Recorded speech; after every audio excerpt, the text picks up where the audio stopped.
Teoría de la argumentación jurídica de Robert Alexis.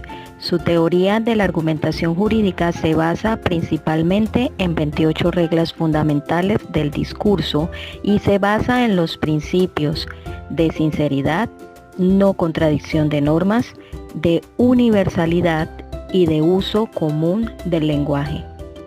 Señala como reglas fundamentales del discurso en que tiene lugar la argumentación las siguientes.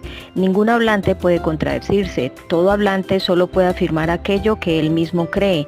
Todo hablante que aplique un predicado F a un objeto A debe estar dispuesto a aplicar F también a cualquier otro objeto igual a en todos los aspectos relevantes. Distintos hablantes no pueden usar la misma expresión con distintos significados. Robert Alexis indica como reglas de razón o de fundamentación que definen un ideal las siguientes. Todo hablante debe, cuando se le pide, fundamentar lo que afirma, a no ser que pueda dar razones que justifiquen el rechazar una fundamentación. Quien pueda hablar debe tomar parte en el discurso. Todos pueden problematizar cualquier aserción. Todos pueden introducir cualquier aserción en el discurso. Todos pueden expresar sus opiniones, deseos y necesidades. A ningún hablante puede impedírsele ejercer sus derechos fijados en B y C mediante coerción interna o externa al discurso. Robert Alexis establece como reglas sobre la carga de la argumentación las siguientes. Quien pretende tratar a una persona A de manera distinta que a una persona B está obligado a fundamentarlo. Quien ataca una proposición o una norma que no es objeto de la discusión debe dar una razón para ello. Quien ha aducido un argumento solo está obligado a dar más argumentos en caso de contraargumentos. Quien introduce en el discurso una afirmación o una manifestación sobre sus opiniones, deseos o necesidades que no se refiera como argumento a una anterior manifestación tiene, si se le pide, que fundamentar por qué introdujo esa afirmación.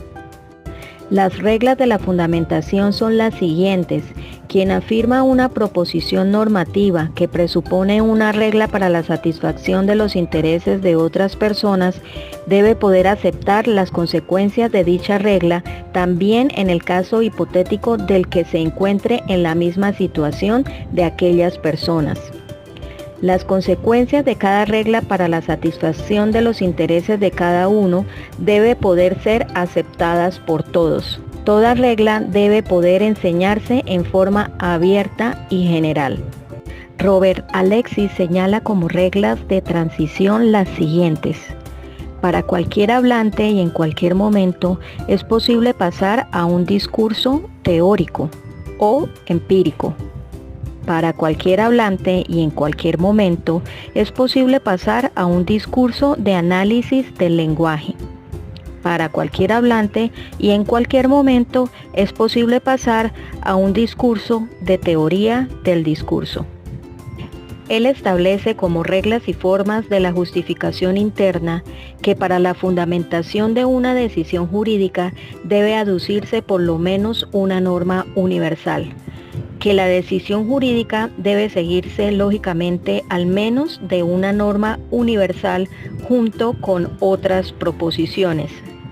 Siempre que exista duda sobre si A es un T o un M, hay que aducir una regla que decida la cuestión.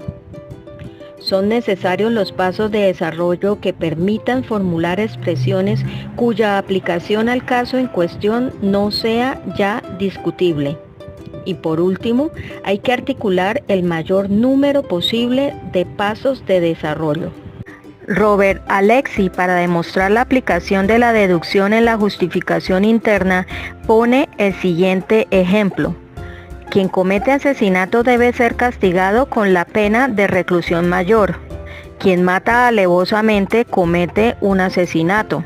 Quien se aprovecha de la indefensión o buena fe de otro actúa alevosamente. Quien mata a una persona mientras está dormida se aprovecha de su estado de indefensión. X mató a Y mientras este último estaba dormido. Por consiguiente, a X se le debe imponer la pena de reclusión mayor.